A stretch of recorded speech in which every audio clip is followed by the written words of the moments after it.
आपको मैं एक अच्छी बात बताता हूँ। ये बहुत अच्छी बात है, बहुत ही आपको हैरत होगी। एक दिन बड़ी इमरजेंसी थी, मैंने रैंडमली एक दरवाजा खटखटाया, ऐसे ही रैंडमली। तो वो दरवाजा खोला, अंदर एक खातून थी, उनके साथ एक लड़का खड़ा था। मुझे आज से चंद माह पहले कुछ सहाफ़ियों ने सबसे पहले ये बताया था कि Imran you have to be very careful. तो मैंने उनसे कहा जी कि क्यों, क्या कोई रीज़न हो गया? उन्होंने कहा जी कि जिन लोगों ने आपको पहले गायब किया था, उठाया था, आपके साथ ज़ुल्म और ज़्यादती की थी, वो लोग अब ये कह रहे हैं कि क्योंकि हमारी तवक्कुआत पूरी नहीं हुई और ये आदमी वापस से अपना काम उसी तरह कर रहा है और इसका इम्पैक्ट हमें परेशान कर रहा है, तो फिर अब इसके लिए जो है वो आखिरी हल यही है कि अब इसको एलिमिनेट किया जाएगा। जो लोग अभी मिलिट्री कस्टडी से आए, अगर आप उनसे पूछें तो वो कोई अच्छी याददाश्तें नहीं लेकर आए। वो आपको बताएंगे कि जेल में रहना बहुत आसान है और मिलिट्री कस्टडी में रहना बहुत मुश्किल है।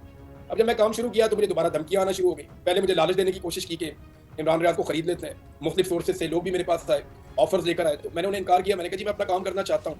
मैंने अपना काम शुरू किया, उसका नतीजा आपने देखा, मुझे दोबारा घर से गिरफ्तार कर लिया गया। मेरे पे और मेरे वालिद पे और मेरे भाइयों पे भी मुकदमात बना दिए गए। अब वो लोग पाकिस्तान में है ही नहीं, वो बेचारे चले गए उस वक्त। फिर मेरी एक गाड़ी है, उसके साथ एक डिवाइस मिली हमें लगी हुई, क्योंकि गाड़ी उठवाई हमने, उठवा के उसको हम दिलवा रहे थे। तो मेरे साथ जो एक मेरे स्टाफ का लड़का, उसको एक डिवाइस मिली गाड़ी के साथ लगी हुई, वो हमने दरिया स्वात में फेंकी। तो इस मुल्क के अंदर जहाँ पे हम टैक्स देते हैं, वहाँ पे जिनको टैक्स देते हैं वो हमें क्या मारने की कोशिश कर सकते हैं? ये एक बड़ा सवाल है जिसका जवाब मुझे अभी तक नहीं मिल रहा। जनरल बाजवा को एक एक्सटेंशन और चाहिए थी, वो ये एक एक्सटेंशन और मांगते थे। इमरान खान साहब वो एक्सटेंशन नहीं देना चाहते थे शुरू में। लेकिन शुरू में तो इमरान खान साहब से जब उनके लोगों ने पूछा एक्सटेंशन के बारे में तो उन्होंने इनकार कर दिया था। जब उन्होंने इनकार कर दिया तो बाजवा साहब ने कहा ठीक है एक्सटेंशन तो मैं ले लूंगा, लेकिन ये वज़ीर आज़म नहीं होगा। तो जनरल बाजवा ने अमेरिका में भी लॉबिंग करवाई 2021 में, और 2021 में ही उन्होंने पीएमएलएन के साथ भी चक्कर शुरू कर दिया। मुझे ये बात पता चल गई थी 2021 के अक्टूबर में, और मेरे सामने बैठकर ये बात हुई थी कि जनाब हम ऐसा कर देते हैं कि 3-4 चीजें तय कर लेते हैं आज। एक, हम फौज के किरदार को महदूद कर देते हैं हमेशा के लिए, और आर्मी चीफ की अपॉइंटमेंट का पूरा एक तरीकाकार बना लेते हैं सब मिलके। दूसरा, हम इलेक्शन का एक तरीकाकार बना लेते हैं सब मिलके, ताकि आइंदा इलेक्शन के ऊपर उंगली ना उठाई जा सके। इमरान साहब, गुज़श्ता एक हफ्ते आप पर बहुत ज्यादा रिपोर्टिंग हुई। दो बड़े मोतबर साफी शाहिद असलम साहब और अहमद नूरानी साहब, उन्होंने बताया अपने व्लॉग्स के अंदर जिक्र किया कि खुदा ना खास्ता आपको एलिमिनेट करने का प्लान था, आपके ऊपर अटैक किया गया और आपको मारना मकसद था। Is it true? देखिए, मैं आपको टाइमलाइन नहीं बता सकता चीज़ों की, उसके रीजंस हैं, लेकिन मैं आपको ये बता देता हूँ कि मुझे आज से चंद माह पहले कुछ सहाफ़ियों ने सबसे पहले ये बताया था कि Imran you have to be very careful. तो मैंने उनसे कहा जी कि क्यों, क्या कोई रीज़न हो गया? उन्होंने कहा जी कि जिन लोगों ने आपको पहले गायब किया था, उठाया था, आपके साथ जुल्म और ज़्यादती की थी, वो लोग अब ये कह रहे हैं कि क्योंकि हमारी तवक्कुआत पूरी नहीं हुई और ये आदमी वापस से अपना काम उसी तरह कर रहा है और इसका इम्पैक्ट हमें परेशान कर रहा है, तो फिर अब इसके लिए जो है ना वो आखिरी हल यही है कि अब इसको एलिमिनेट किया जाएगा। वो जब कुछ साथियों ने इस तरह कहा, अच्छा उनको भी ना कन्फ्यूजन था, वो कुछ मुझे ये कह रहे थे कि आपको दोबारा अगवा कर लिया जाएगा और अब आप बहुत लंबे अरसे तक के लिए अगवा हो जाएंगे। वो तो मैं बिल्कुल नहीं चाहता कि मुझे अगवा किया जाए, वो एक तकलीफ दे प्रोसेस है। यानी मुझे अपने जब मैं अगवा था, मुझे जबरी तौर पर लापता किया गया था, उस बीच में मैं कभी कभी ये सोचता था कि अरशद शरीफ शहीद जो है वो मेरे से बहुत बेहतर रह गए हैं। यानी इस दुनिया से चले जाना ज़्यादा आसान है, और वो जो तकलीफ है जिसको वहाँ बर्दाश्त करना पड़ता है वो बहुत मुश्किल है। और क्योंकि आप दुनिया से कटे हुए होते हैं, आपको इन्फॉर्मेशन ही कोई नहीं होती, ना आपके लिए दिन दिन होता है, ना रात रात होती है, ना आपकी कोई मर्जी होती है, ना आप अपनी मर्जी से खा पी सकते हैं, आपको चलने के लिए भी जगह मुयसर नहीं होती, बस आप एक पिंजरे में बंद होते हैं। आपकी सोचों तक के ऊपर पहरा लगा हुआ होता है, हर वक्त 24 घंटे आपको मॉनिटर किया जा रहा होता है। जब दिल करे आपको कोई जगा दे, जब दिल करे आपको कोई दवाई खिला दे, जब दिल करे आपको इंजेक्शन लगा दे, जब दिल करे आपको पेंटी लगा दे। तो आप एक जानवर की तरह की जिंदगी गुजार रहे होते हैं, तो वो बहुत मुश्किल होता है। खास तौर पे जिस आदमी में थोड़ी सी भी गैरत हो, उसके लिए तो बहुत ही मुश्किल हो जाता है, वो ज़हनी मरीज बन जाता है वहाँ पे। मेरे साथ ये हुआ। यानी अगर ऐसी मेडिसिन हैं कि अगर आपको एक दवाई दे दी जाए, आप हंस रहे हैं तो फिर आप सारा दिन हंस रहे हैं, अगर आप रो रहे हैं तो फिर आप सारा दिन रो रहे हैं। यानी ऐसी अजीबोगरीब चीज़ें हैं। तो वो जो लोग अभी मिलिट्री कस्टडी से आए, अगर आप उनसे पूछें तो वो कोई अच्छी याददाश्तें नहीं लेकर आए। वो आपको बताएंगे कि जेल में रहना बहुत आसान है और मिलिट्री कस्टडी में रहना बहुत मुश्किल है। तो मुझे उन्होंने कहा जी लंबे अरसे के लिए आपको गायब किया जा सकता है। फिर मुझे एक दो सोर्सेज है, उन्होंने कहा कि आपको बहुत केयरफुल रहना है, आपकी जान को खतरा है। दूसरा, जब मुझे छोड़ा गया था तो मुझे जिस आदमी ने छोड़ा था उसने कहा था कि अब तुम्हारा आखिरी हाल यही है कि अगर अब भी तुम जाओ और जाके हमारी मर्जी के मुताबिक ना चलो तो हमारे पास फिर कोई और रास्ता नहीं होगा, तुम्हें मारना ही फिर मसले का हल होगा। ये मुझे उस ऑफिसर ने कहा था जिसने मुझे छोड़ा था। उसने कहा या तो तुम्हें हम यहाँ लेकर आएंगे वापस, तो मैंने कहा इससे अच्छी तो मौत है। उसने कहा तो वो ख्वाहिश भी पूरी हो जाएगी, ये उसका जुमला था। और उसने मुझे ये भी कहा कि फिर इसके अलावा हल भी कोई नहीं है। तो मैं अपना काम कर रहा था। देखिए, मैं 5 महीने तक काम नहीं कर पाया ना, मैं, आपने मेरी हालत देखी है, मैं नहीं कर पा रहा था। उसके बाद फिर मैंने शुरू कर दिया। अब जब मैं काम शुरू किया तो मुझे दोबारा धमकियां आना शुरू हो गई। पहले मुझे लालच देने की कोशिश की कि इमरान रियाज को खरीद लेते हैं, मुख्तलिफ सोर्सेज से लोग भी मेरे पास आए, ऑफर्स लेकर आए, तो मैंने उन्हें इनकार किया। मैंने कहा जी मैं अपना काम करना चाहता हूँ और मैंने इस दिन का इंतजार किया कि मैं ठीक हो जाऊँ। तो मेरे अल्लाह ने मुझे सेहत दी है, तो ये जो मेरी फॉलोइंग है या जो मेरी ज़बान है या अल्लाह ताला ने मुझे जो काबिलियत दी है, इसका मैंने जाके हिसाब भी तो देना है। तो मैं अपना काम करूंगा। मैंने अपना काम शुरू किया, उसका नतीजा आपने देखा, मुझे दोबारा घर से गिरफ्तार कर लिया गया। मेरे पे और मेरे वालिद पे और मेरे भाइयों पे भी मुकदमात बना दिए गए। अब वो लोग पाकिस्तान में है ही नहीं, वो बेचारे चले गए उस वक्त, और उन्हें जाना पड़ गया क्योंकि हमें समझ आ गई थी कि अब ये रियासत का इसका निज़ाम किसी को भी नहीं छोड़ेगा। और सबको इस बात की भी समझ आ गई थी कि मेरे बारे में भी उनको आइडिया था कि ये जब तक बोलता रहेगा तब तक खुश रहेगा, और जब इसको हम रोक लेंगे इसके काम से तो ये यानी मुतमईन नहीं रहेगा। मुझे वो यानी मुझे ऐसा लगता है कि मैं अब सौराब भाई रह ही नहीं सकता अपना काम किए बगैर, मुमकिन नहीं है। तो मैं अपना काम शुरू कर दिया, इन्होंने दोबारा गिरफ्तार कर दिया, फिर लंबे अरसे तक मुझे जेल में भेज दिया, 1 महीना मुझे इन्होंने रखा अपने पास, फिर मैं छूट कर आया, फिर मैंने अपना काम शुरू कर दिया। फिर मुझे बाकायदा कुछ इंटेलिजेंस के लोग मिले, उन्होंने मुझे मुबारकबाद दी। यानी उन्होंने कहा जी हम अचानक अच्छा। यहाँ पे आ गए, तो अचानक तो कोई कहीं पे भी नहीं आता। तो मेरे से उनकी जब मुलाकात हुई तो उन्होंने कहा जी कि आपको मुबारक हो, आप अब हज पे चले जाएंगे, तो आपका अदालत में केस लगा हुआ है। मैंने कहा जी मैं अदालत से इजाजत लूंगा, मुझे आप लोगों की नीयत के ऊपर आइडिया नहीं है कि आप मुझे जाने देंगे या नहीं, लेकिन मैं अदालत से इजाजत लेकर हज पे जाऊंगा। लेकिन वो जो मेरे साथ हुआ वो भी आप लोगों ने देखा। अच्छा, इसके बाद ना मुझे मेरे कुछ सोर्सेज ने बताया कि आपको ज्यादा केयरफुल रहना, आपके ऊपर अटैक हो सकता है। तो मैंने उसको ना फॉर ग्रांटेड लिया उस वक्त। फिर मेरी एक गाड़ी है, उसके साथ एक डिवाइस मिली हमें लगी हुई, क्योंकि गाड़ी उठवाई हमने, उठवा के उसको हम धुलवा रहे थे। तो मेरे साथ जो एक मेरे स्टाफ का लड़का, उसको एक डिवाइस मिली गाड़ी के साथ लगी हुई, वो हमने दरिया स्वात में फेंकी। वो जो डिवाइस थी स्वात के दरिया में हमने फेंक दिया उसको, और हम ज्यादा केयरफुल हो गए। मैंने अपनी लोकेशन भी तब्दील कर ली। उस वक्त मुझे एक दिन फोन आया, उन्होंने कहा इमरान साहब आप जहाँ पे भी ना, यहाँ से आप फौरन निकल जाए। मैं ये बात सुन के उस बंदे की थोड़ा सा यानी मैंने उसे कहा, मैंने कहा आप मुझे बताओ मैं कहाँ हूँ। अब जर्नलिस्ट है ना, हमें आदत है सवाल करने की। मैंने कहा तुम बताओ मैं किधर हूँ। उन्होंने कहा जी इमरान साहब आप जिधर भी है ना, यहाँ पे अभी थोड़ी देर के बाद रेड होगा, आप यहाँ से निकल जाए।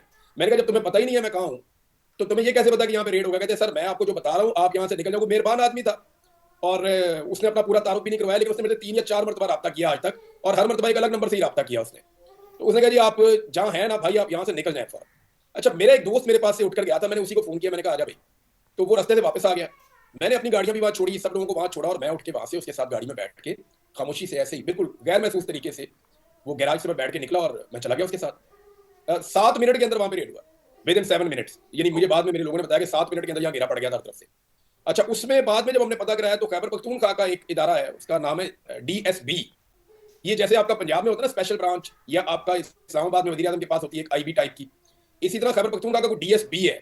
ये उसके लोग उसके अंदर कुछ आइडेंटिफाई हुए। तो वहां हमें परेशानी शुरू हो गई कि खैबर पख्तूनख्वा की इंतजामिया जो है, वो आपको पता है कि वो वजीर आला के कितने इख्तियारात हैं। वहाँ इख्तियारात वजीर आला उतने इंजॉय नहीं कर रहे जितने होने चाहिए एक वजीर आला के, और ज्यादातर इख्तियारात जो है एस्टेब्लिशमेंट के पास है।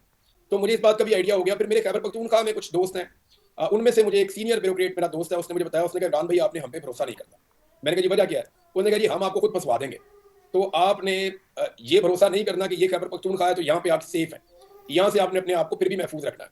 मैंने फिर अपनी लोकेशन चेंज की। वो 2 3 4 दफा ऐसा हुआ कि मैं अपनी लोकेशन चेंज करता रहता था और मुझे खबरें मिलती रहती थी। तो इसी शख्स ने मुझे, उसी सोर्स ने, और एक और बंदा उसने भी मुझे कंफर्म किया, एक सहाफ़ी उन्होंने भी किया कि आपको ना ज्यादा केयरफुल रहना है। तो मैंने मुख्तलिफ इलाकों में पाकिस्तान में टाइम गुजारना शुरू किया, और थोड़े दिन पहले जो इतला मेरे पास पहुंची वो ज्यादा खौफनाक थी। यानी वो इतना सिंपल नहीं था। यानी मुझे जिस हालत में, जिस जगह में मौजूद था, उस जगह से दूसरे पॉइंट तक जब मैं गया हूँ, तो मैं जिस तरह गया हूँ वो आप ये समझ लें कि यानी इस हालत में निकला हूं कि मैं कोई चीज़ भी अपनी नहीं उठा सका, अपना सामान भी मैं नहीं ले सका। मुझे खतरा था कि अगर इस पॉइंट तक कोई पहुंच गया तो वो दूसरे पॉइंट पे भी आ जाएगा, और मुमकिन है मेरे सर पे कोई पहुंच जाए। तो मुझे जो इन्फॉर्मेशन आई वो ये है कि तुझे अब उठाने का प्लान नहीं है, और तेरे ऊपर अटैक हो सकता है, तेरे ऊपर हमला हो सकता है, मारा जा सकता है। और उसकी जो तफसीलात है वो बड़ी घिनौनी है और बहुत अजीब चीज़ें हैं, जिनको मुझे ऐसा लगता है कि मुझे डिस्कस करते हुए भी बुरा लगता है। यानी आप इसके बारे में क्या कह रहे हैं। हम टैक्स देते हैं इस मुल्क में, और मैं इस मुल्क का टैक्स पेयर हूँ, इस मुल्क में मेरा घर है, इस मुल्क के अंदर जो है वो मेरी जमीन है, मैं इसको ओन करता हूँ, इसके एक एक पहाड़ को, इसकी एक एक वादी को, इसके एक एक इलाके को, एक एक चप्पे को। मैं मालिक हूँ इस मुल्क का, और मेरी तरह 25 करोड़ और मालिक हैं इस मुल्क के। तो इस मुल्क के अंदर जहाँ पे हम टैक्स देते हैं, वहां पे जिनको टैक्स देते हैं वो हमें क्या मारने की कोशिश कर सकते हैं। ये एक बड़ा सवाल है जिसका जवाब मुझे अभी तक नहीं मिल रहा। और जो मेरे सोर्स ने मुझे कहा उससे मिलती जुलती चीजें मैंने ग्राउंड पे, मुझे रिपोर्ट्स भी मिली। तो उसके बाद फिर मैंने ये फैसला किया कि अब मैं, जब तक ये चीजें नॉर्मलाइज नहीं हो जाती या मुकम्मल तौर पे ठीक नहीं हो जाती, तब तक मैं इस सिस्टम के साथ जो पहले मैं कर रहा था कॉपरेशन के, मैं हर अदालत में पेश हो जाता था, हर जगह पे आ जाता था, जो मुझे कहता था मुलाकात करने में मुलाकात भी कर देता था। तो मैं इन चीजों से अब गुरेज करूंगा, और जब तक हो सकेगा मैं अपना काम करता रहूंगा। अच्छा सर, आप जवाब देना चाहें या ना देना चाहिए ये जाहिर है आप पर है, लेकिन जावेद चौधरी साहब ने भी रिपोर्ट किया, जाहिर है आपने उसकी तरदीद की थी, उन्होंने कहा जनाब वो स्मगलर्स पता नहीं क्या करते हैं, और इस तरह से इमरान रियाज खान बाहर पाकिस्तान से बाहर चले गए। तो बहरहाल सर आप पाकिस्तान में नहीं है, ये दुरुस्त है? देखिए, जावेद चौधरी साहब ने जो बात की है ना कि मैं बैठ के स्मगलर्स के साथ निकल गया हूँ, ये इतना आसान, पाकिस्तान से निकल जाना ये ऐसे इतना आसान जैसे उन्होंने बता दिया, ऐसे है नहीं। तो ये पता नहीं किस दौर की वो बात कर रहे हैं, जब लोग बैठते थे कश्तियों में और कश्तियों में बैठ के निकल जाते थे और वहाँ ओमान में चले जाते थे, और ओमान वाले आगे से उनको हैप्पी बर्थडे टू यू कह के वीजा लगा देते थे, या उनको आगे से जो है वो उनके पासपोर्ट पे स्टैम्प कर देते थे। पता नहीं किस दौर की बात करें। पाकिस्तान तो पूरी तरह से कंप्यूटराइज मुल्क है। तो ओमान जो है उसकी टेक्नोलॉजी तो पाकिस्तान से भी आगे है, दुबई की टेक्नोलॉजी भी बहुत जी। आगे है। वहां पे जो भी आदमी एंटर होता है या वहां से एग्जिट होता है, उनके पास पूरा उसका रिकॉर्ड होता है। ये आज से चंद दहाइयां पहले तो ये चीजें मुमकिन थी अब ये ऐसे मुमकिन नहीं है। देखिए, मैंने अपने आप को महफूज करने के लिए पूरा बंदोबस्त किया जो मैं कर सकता था। उसके लिए मैंने कीमत भी चुकाई, मुझे चोट भी लगी, लेकिन मैं आपको ये बता रहा हूँ। इमरान साहब ने कहा कि इस दफ़ा मुझे जान से मारने का प्लान है, और एक दफ़ा मेरे गाड़ी के साथ लकी डिवाइस मिली जो मैंने दराज सवात में फेंक दी। इमरान रियाज ने कहा ये मेरा पैशन है, मैं इसके बगैर नहीं रह सकता। इमरान रियाज ने कहा कि जेल में एक दफ़ा किसी ने मुझसे बदतमीज़ी की तो वो मेरे काबू में नहीं आ रहा था, तो मैंने अपना सर जेल की सलाखों में मार मार के फाड़ दिया, जिससे मैं लहूलुहान हो गया। इसकी तफसील वीडियो में आने वाली है, तफसील से वीडियो देखिए। और इमरान खान 3 चीज़ों पे मान गए थे, उस वक्त नून लीग वाले नहीं माने थे। एक टेररिज्म के खिलाफ ऑपरेशन चल रहे थे, वहां मैं कवरेज के लिए गया था, तो वहां एक छोटा मोटा फड्डा हो गया था, उसकी मैंने कीमत चुकाई थी। दूसरी मरतबा लाहौर में आईएसआई का एक दफ्तर है, हम वजीर आला हाउस में कवरेज के लिए गए, तो उस आईएसआई ऑफिस के जो दफ्तर के मुलाजमीन है, उन्होंने कुछ सहाफियों को मारा। दूसरी दफा उनके साथ वहां एक झगड़ा हो गया था, उसकी भी बाद में इंक्वायरी हुई और हमारी सुलह हो गई थी। तीसरी मरतबा मुझे जो लड़ाई हुई वो ये हुई कि मुझे ये इंस्ट्रक्शन दी गई आईएसपीआर की जानिब से, ये आ रही थी बार बार 2014 में, कि इमरान खान साहब का जो धरना है उसको बड़ा बड़ा करके दिखाएं और उसको ग्लोरीफाई करें। तो मैंने वो करने से इनकार कर दिया था। तो 2014 का आप रिकॉर्ड निकाले तो एक्सप्रेस न्यूज में मैंने रिजाइन कर दिया था। उसकी वजह ये थी कि वहां पे यूसुफ बेग मिर्जा और कुछ उनके और साथी थे, वो दबाव डालते थे कि आप कुछ भी करें, आप ग्लोरीफाई करें जो भी इमरान खान और तारिक कादरी इस्लामाबाद में कर रहे हैं। तो मैंने उन्हें कहा कि वो जो कर रहे हैं वो उतना ही रहेगा, यानी अगर आप मुझे ग्राउंड पे भेज रहे हैं और मैं जाके वहां पे कवरेज कर रहा हूं, तो जितनी बड़ी तादाद में लोग होंगे मैं उतनी बड़ी तादाद में बताऊंगा। अगर वहां पे 1 लाख लोग हैं तो मैं जी 1 लाख बताऊंगा, और अगर 1 लाख नहीं है तो मैं 1 लाख नहीं बताऊंगा। तो इनकी जिद थी कि उसको ग्लोरीफाई किया जाए, तो मैंने उससे इनकार किया। फिर मुझे एक्सप्रेस न्यूज से इन्होंने ऑफ एयर कर दिया। जब ऑफ एयर किया तो मैंने रिजाइन दे दिया, मैं फिर दुनिया टीवी में चला गया। बाद में सुल्तान लखानी साहब को एहसास हुआ, उन्होंने वो सारे बंदे निकाल दिए नौकरी से और मुझे वापस बुलवा लिया, मैं वापस एक्सप्रेस न्यूज में आ गया था। तीसरा ये था। चौथा प्रॉब्लम शुरू हुआ 2021 में। देखिए, इमरान खान के खिलाफ जो रजीम चेंज का मामला है ना, ये 2022 में नहीं हुआ, ये एक्चुअली 2021 में हुआ। और 2020 में भी इमरान खान साहब की हुकूमत को गिराया जा सकता था, लेकिन हुआ ये था कि कोविड आ गया था। कोरोना वायरस की वजह से रजीम चेंज ऑपरेशन जो है वो डिले में पड़ गया था। आपको याद होगा कि 2020 में जो बाइडन ने इलेक्शन जीता था नवंबर में, और जी 2020 जी का जो दिसंबर है उसमें पाकिस्तान के टीवी चैनल्स के ऊपर, हम भूल जाते हैं बहुत जल्दी, ये प्रोग्राम शुरू हो गए थे कि पाकिस्तान में रजीम चेंज होने वाला है और इमरान खान साहब की हुकूमत को घर भेजकर दूसरी हुकूमत बना दी जाएगी। ये मामला 2021 में हो जाना था। जब जो बाइडन आ गए थे उसके बाद 2021 में ये मामला हो जाना था, लेकिन ये मामला हो नहीं पाया, ये डिले होता गया। और उसके बाद ये मामला 2022 के शुरू में मंतकी अंजाम तक पहुंच गया। अब ये जुड़ता है जनरल बाजवा की एक्सटेंशन के साथ। जनरल बाजवा को एक एक्सटेंशन और चाहिए थी, वो ये एक एक्सटेंशन और मांगते थे। इमरान खान साहब वो एक्सटेंशन नहीं देना चाहते थे शुरू में। लेकिन शुरू में तो इमरान खान साहब से जब उनके लोगों ने पूछा एक्सटेंशन के बारे में तो उन्होंने इनकार कर दिया था। जब उन्होंने इनकार कर दिया तो बाजवा साहब ने कहा ठीक है एक्सटेंशन तो मैं ले लूंगा, लेकिन ये वज़ीर आज़म नहीं होगा। फिर उन्होंने दो तरफ उन्होंने पूरा अपना मूव चलाया था। एक उन्होंने पॉलिटिकल पार्टीज को डराया जनरल फैज़ हमीद दिखा के कि ये फैज़ हमीद आर्मी चीफ आएगा तो तुम लोगों को ये कर देगा वो कर देगा। हालांकि फैज़ हमीद ने अकेले ने क्या करना था, फैज़ हमीद ने जो भी ऐसा किया ही पॉलिटिकल इंटरफेरेंसेस वो सारी की सारी जनरल बाजवा के साथ मिलकर की थी। ये दोनों मुजरिम अगर हैं तो, हम्म, वरना दोनों ही बेगुनाह हैं। मैं इन मामलों में कह रहा हूं, करप्शन में नहीं कह रहा। करप्शन के मामला जनरल बाजवा के अलग हो सकते हैं, फैज़ हमीद के अलग हो सकते हैं, लेकिन जो पॉलिटिकल इंटरफेरेंस है वो डीजी आईएसआई और आर्मी चीफ ने दोनों ने मिलकर की है, वो किसी एक ने नहीं की। और जितना जनरल बाजवा को सियासत का शौक था, हमने उनसे मुलाकातें की, बहुत सारे सहाफी जो उन्हें मिले उन सबको पता है कि वो पॉलिटिक्स के ऊपर कितनी ज्यादा डिस्कशन करते थे और उनको सियासत का कितना ज्यादा शौक था, और आज भी उनको बहुत शौक है। थोड़े दिन पहले मैंने उनकी एक कॉल सुनी है, 1 घंटे तक वो एक बंदे से बातें कर रहे थे, मैं बैठ के आराम से सुन रहा था, बल्कि मैंने लिख लिख के सवाल भी दिए और मुझे उन्होंने सवाल पूछ के जनरल बाजवा से जवाब भी लिए। उनको ये नहीं पता था बाजवा साहब को कि इमरान रियाज सुन रहा है, तो मुझे अभी भी आइडिया है कि उनको कितना शौक है। तो जनरल बाजवा ने अमेरिका में भी लॉबिंग करवाई 2021 में, और 2021 में ही उन्होंने पीएमएलएन के साथ भी चक्कर शुरू कर दिया। मुझे ये बात पता चल गई थी 2021 के अक्टूबर में, जब मलिक अहमद खान साहब ने मुलाकातें शुरू की थी सितंबर अक्टूबर में। ये जाते थे मिलने के लिए जीएचक्यू में, और मलिक अहमद खान साहब जी वो बीच में कड़ी थे जो शरीफ खानदान और जनरल बाजवा के बीच में सौदेबाजी करवा रहे थे आने वाले वक्त के लिए और हुकूमत को तब्दील करने के लिए। फिर वहीं से आपको वो डिक्की वाली कहानी भी मिलती है कि डिक्की के अंदर शहबाज शरीफ को अंदर ले जाया गया। तो वो मलिक अहमद खान साहब उसकी मेन कड़ी है जिन्होंने ये सारा काम किया था, और वो इतना करीब हो गए थे जनरल बाजवा के कि जनरल बाजवा के लिए वजीर आला पंजाब का मेन कैंडिडेट मलिक अहमद खान बन गया था। शहबाज शरीफ को जब वजीर आला बनाया पंजाब का, तो इस पे जनरल बाजवा बहुत नाराज हुए थे और उन्होंने ये कहा था कि मैंने तुम्हें कहा भी था कि मलिक अहमद खान को बनाना है, लेकिन मलिक अहमद खान को वजीर आला पंजाब नहीं बनाया गया। उसके बाद फिर पंजाब में फेयर इलेक्शन करवा के परवेज अली को मौका दे दिया गया और शहबाज शरीफ के बेटे का पत्ता साफ हो गया, हमजा शहबाज का। तो अब जनरल बाजवा जी तो आए थे एक्सटेंशन लेने के लिए, और उनका सौदा भी हो गया था एक्सटेंशन का। इरफान सिद्दीकी साहब गवाही दे चुके हैं, पीएमएलएन के कई बंदे गवाही दे चुके हैं कि जनरल बाजवा को एक्सटेंशन देनी थी। लेकिन चंद वाकयात 2022 में ऐसे हो गए कि उन वाकयात के बाद जनरल बाजवा की एक्सटेंशन के इम्कान खत्म हो गए, और फिर जो है वो नए आर्मी चीफ आ गए। अब जब नए आर्मी चीफ आ गए तो फिर जनरल बाजवा की तो होगी वहां पे कहानी खत्म। लेकिन आपको एक चीज और याद होगी कि इमरान खान साहब ने भी एक मौके पर कहा था कि जनरल बाजवा को 6 महीने की एक्सटेंशन दे दो, याद है आपको? जी जी ऐसा ही, बिल्कुल ऐसा ही। इमरान खान साहब ने इसलिए कहा था कि जनरल बाजवा ने पंजाब में फेयर इलेक्शन करवा के 17 जुलाई 2022 को फेयर इलेक्शन करवा के इमरान खान को यकीन दिलवाया था कि पूरे पाकिस्तान में मैं ऐसा इलेक्शन करवा दूंगा, आप मुझे एक्सटेंशन ये हुकूमत दे रही है उसके ऊपर आप रुकावट ना डालें। हुकूमत जनरल बाजवा को 1 साल एक्सटेंशन देना चाहती थी, इमरान खान 6 महीने की बात करते थे, जनरल बाजवा 2 साल की एक्सटेंशन मांगते थे। ये तीनों की अलग अलग कहानी थी, लेकिन हुआ ये कि अरशद शरीफ की शहादत और इमरान खान को गोलियां लगने के बाद फिर वो कहानी खत्म हो गई और फिर नए आर्मी चीफ आ गए। ठीक है, मैं अपने आपकी एंगेजमेंट की मैं बात कर रहा हूं कि आपके साथ जो जबर हुआ, आपके साथ जो रियासती ज्यादती मैं हुई, जब इनके इस साथ दौरान कैद में था आपकी ना, मैं जब एजेंसियों की कैद में था तो मैंने उनसे ये बात पूछी थी। अब देखें ना, उन्हीं की अंडरस्टैंडिंग है जो मैं आपको बता सकता हूं, जो उन्होंने मुझे बताया। मैंने कहा जी मैं क्यों, और भी बहुत सारे सहाफी तनकीद करते हैं, मेरे से 4 कदम आगे जाके भी करते हैं तनकीद, बहुत सारे लोग करते हैं। कहते हैं यार इम्पैक्ट, मुझे उस ऑफिसर ने कहा, मैंने उसकी शक्ल नहीं देखी, मेरी आंखों पे पट्टी बंधी हुई थी, उसने कहा इमरान साहब इम्पैक्ट।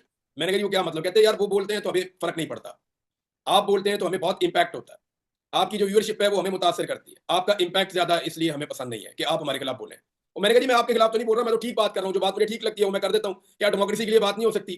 तो जब मुझे छोड़ा तो मुझे ऑफिसर के अल्फाज याद है, उसने कहा था हमारा मुल्क है, हम खुद चला लेंगे, आप ज्यादा फिक्रमंद ना हो इसके बारे में।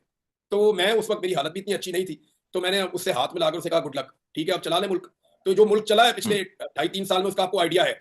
और दूसरा मुझे लगता है कि जाती कोई रंजिश है या कोई गुस्सा है, मुझे जाती तौर पर ऐसा नहीं है, यानी किसी के साथ कोई जाती गुस्सा तो मेरा हो नहीं सकता, कोई जाती झगड़ा तो है नहीं। हाँ, पीएमएलएन से मुझे शिकवा है कि इन्होंने हमेशा ट्रक की बत्ती के पीछे लगा के इनकलाब का नारा लगा के अवाम के जज्बात बेच दिए और हमेशा इन्होंने बूट पॉलिश शुरू कर दी। मियां साहब के पास बेहतरीन मौका था कि वो इमरान खान को साथ में लाके, जब वो इमरान खान अपोजिशन में थे और मियां साहब ने पीडीएम की हुकूमत बना ली थी, इनके पास बेहतरीन मौका था, इमरान खान मान भी गए थे एक मौके पर, और मेरे सामने बैठकर ये बात हुई थी कि जनाब हम ऐसा कर देते हैं कि 3-4 चीजें तय कर लेते हैं आज। एक, हम फौज के किरदार को महदूद कर देते हैं हमेशा के लिए, और आर्मी चीफ की अपॉइंटमेंट का पूरा एक तरीकाकार बना लेते हैं सब मिलके। दूसरा, हम इलेक्शन का एक तरीकाकार बना लेते हैं सब मिलके, ताकि आइंदा इलेक्शन के ऊपर उंगली ना उठाई जा सके। और तीसरा, मईशत के ऊपर ये तय कर लेते हैं कि कोई सियासत मईशत पे नहीं करेगा, एक रोड मैप बना देते हैं, आइंदा 20 साल तक उस ट्रैक पे हम चलेंगे। ये 3 चीजें इमरान खान साहब तय करने के लिए तैयार थे, और इमरान खान और नवाज शरीफ के बीच में इसमें कुछ जो है वो पैगाम रसानी भी हुई थी, लेकिन मियां साहब ने वो मौका भी जाया कर दिया, और उन्होंने अपनी बेटी को और भाई को जो है वो जाली फॉर्म 47 के ऊपर दिया था। तो वहां तो मेरा इख्तलाफ हो सकता है, लेकिन ये इदारों को पता नहीं क्या प्रॉब्लम हो रहा है, मेरी समझ से बाहर है। यानी और भी लोग तनकीद कर रहे हैं बहुत सारे, और यानी मुझे हैरत होती है कि मुझे उठाया तो 5 महीने गायब कर दिया, 5 महीने मुझे गायब कर दिया। मैं किसी को 1 मिनट भी गायब होने की मैं, या जबरी तौर पे लापता होने की मैं हमायत नहीं कर सकता, लेकिन बात यह है कि यहाँ पे करें ना, किसी साहब को इस्लामाबाद से उठा के 1 महीना भी गायब करके दिखाएं, 2 घंटे गायब करके दिखाएं, नहीं। लेकिन मेरे लिए इन्होंने बहुत रिस्क लिया, मुझे इन्होंने 5 महीने तक, इन्होंने बीच में 1-2 मौके ऐसे आए कि मुझे लगा कि मैं जिंदा नहीं रहूंगा और शायद मैं मर भी जाता। मैंने अपना सर फाड़ लिया एक दिन टकरे मार मार के जी जी जी जंगले के अंदर। मेरे साथ एक बंदे ने बदतमीजी की, मैंने उसे काबू करने की कोशिश की, वो मेरे नहीं काबू आया, मैंने जंगला पकड़ के टकरे मारना शुरू कर दी और मेरा सर फट गया और सारा मैं खून से भर गया था। मुझे अच्छी तरह याद है वो दिन भी। तो मुझे तो लगता था मैं यहां से जिंदा निकलूंगा ही नहीं। मुझे सौराब खुद, मैं ये सवाल बार बार अपने आप से पूछता हूं कि प्रॉब्लम है क्या। यानी मैं बार बार ये कहता था जी आप ले आए वो खबर, एक खबर ले आए जिसपे मेरे ऊपर कोई फौजदारी मुकदमा बनता हो। आपने मेरे ऊपर 30 मुकदमे दिए, मैं 90% से ज्यादा मुकदमात में बाइज्जत बरी हो गया हूं, साबित नहीं कर सके आप आज तक। एक जुमला, एक खबर, एक कहानी ले आए जो आपको लगे यहां पे मैंने गलत कहा, या मैंने कोई ऐसी चीज दी है जो गैर कानूनी या गैर आईनी है, आप मुझे प्रोसिक्यूट करें, मुझे अदालत में ले जाएं, मुझे आप सजा दिलवाएं। लेकिन वो कहते हैं जी नहीं, वो मसला नहीं है, अगर वो होता तो फिर आप यहां ना होते। इमरान साहब, ये मसला आखिर मैं है आपको कि एक और इमरान चीज रियासत बताता साहब के साथ हूँ, जी जी मैं हमारे कुछ साफी हैं, वो ना जाके कुछ बड़े सीनियर लोगों से मिले थे जब मैं गवाह था, ना सिर्फ सहाफी बल्कि कुछ बड़े बिजनेसमैन है वो भी। इन लोगों ने मुझे बाद में बताया, इन्होंने कहा कि इमरान साहब ये जो एस्टेब्लिशमेंट है ना, अब वो लोगों के नाम लेना मुनासिब नहीं है, वरना कल से मेरे ऊपर एक नया सिलसिला शुरू हो जाएगा। मैं मुसीबत खुद खरीदता भी तो हूं ना, जरूरी नहीं है कि सारी मुसीबतें मेरे ऊपर खुद ही आ रही हूं, बहुत सारियों को मैं खुद भी दावत दे देता हूं बाद औक़ात।